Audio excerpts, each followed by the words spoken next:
My name is Christy Aloisio, and I am a counselor at Healing Hearts of Indy in Indianapolis, Indiana. We specialize in marriage counseling, individual counseling, we do family counseling, and we also do group counseling here at Healing Hearts of Indy. Today I want to talk a little bit about addictions. A lot of clients, either who come in for marriage counseling or individual counseling, struggle with some sort of addiction in their life. And so that's what I want to talk about when I say some sort of addiction, because I think when most people think of addictions, the big addictions are probably the ones that pop into their mind, like alcohol, drugs, sex, gambling. Some of those are more of the mainstream, so to speak, addictions, are what people really think of when we talk about addictions or addictive behavior. The issue with that, though, is there's a lot of things that people can be addicted to. It doesn't just have to be some of the bigger ones that you think of, but lots of people can be addicted to work. I work with a lot of workaholics. Relationship addiction. Lots of people can be addicted to that first kind of honeymoon feeling that we experience in the beginning of relationships, and that can cause them to go from relationship to relationship, or to have maybe some emotional affairs within a marriage, or inappropriate emotional connections. So there could be relationship addictions. People could really be addicted to almost anything, even hobbies. If somebody is spending too much time or too much energy on something. So kind of we'll take that and go to then what really is an addiction. If I'm saying that we could be addicted to all of these things, then how do we know what we're addicted to? And you think of somebody with a relationship addiction and they don't have relationship Addicts Anonymous, where people go to the 12th step. It's not diagnosable. You can't go and get a DSM diagnosis of relationship addiction. So then how would somebody know that they're struggling with that, or somebody in their life is struggling with that? So to have an addiction, then you're using it as an escape. There's some feelings that I don't want to deal with, or there's some things going on at home I don't want to deal with, or there's some things at work I don't want to deal with. Overall, I've got these uncomfortable feelings about something, and I am not ready to deal with them straight on, so I use it as an escape. Alcohol is a great example, right? I'm not real happy with my life, I'm not feeling real great, but when I drink, I can, at least for the first part of when I'm drinking, I can forget that is going on.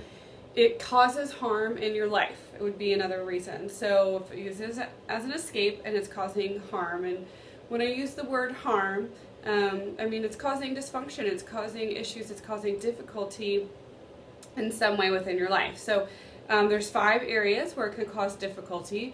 Occupational, so if it's causing issues with your job, if you're having inappropriate communication relationships with coworkers of the opposite sex because of a relationship addiction, that would be an example.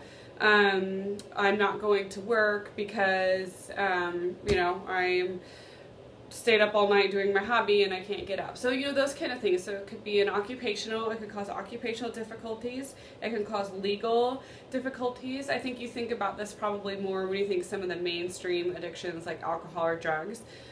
Financial, which is a big one with any of these, with relationship addiction. You could be spending way too much money on that. Hobbies, spending way too much money on that, to the point where it's causing difficulty in your life. You're not able to pay the bills you need to pay, or get you into bankruptcy, something along those lines. Health, if it's causing health issues in any way, or if it's causing relational issues. And I leave that one for last because that's probably the biggest. Somebody, you think, well, how can somebody be addicted to a hobby? But if they're spending so much time and energy on a hobby because they're using it to escape, that they're not spending the time and energy that's needed in their marriage, it could definitely cause relational issues. You have to, with all of these, occupational, legal, relational, health, and financial, you have to be honest with yourself, because it's really easy to rationalize and say, no, the relationship issues are more because she's jealous or he's jealous of my hobby, not because it's actually causing issue. But that's the part where you have to be honest and saying, well, is it really causing issues in your life or not? And I would say that spending too much time on something, I'm going to turn this just for me to draw on my board for a second. can cause issues in a relationship, because in a healthy, connected, intimate marriage, you have two people that are close together, whole circles with little space in between, but they're close and connected. If you add in some sort of addiction or something that takes up too much time, it's taking up a big part of the circle, and now all of a sudden these circles can't be close. It comes in between here, and all of a sudden these circles start to separate to make room for whatever that addiction is, whether it be work, whether it be relationships, sex, alcohol, hobbies, whatever it is. So you have to remember, to keep the close, healthy, intimate marriage, you have to have the two whole healthy circles close together, and nothing can come in between those for it to be healthy. And for somebody to really carry out something that's addictive, it really does push those circles apart. It really does come between, because it takes up so much of their time and their energy. So, we have is an escape. The next one is it causes harm in your life, and the third one is it causes some sort of shame. The root of addictions is always shame. It's somebody drinks to escape their problems, but then they wake up the next day and they feel horrible because they drank again when they said they wouldn't. They've caused pain to somebody. They drove again, whatever it might be.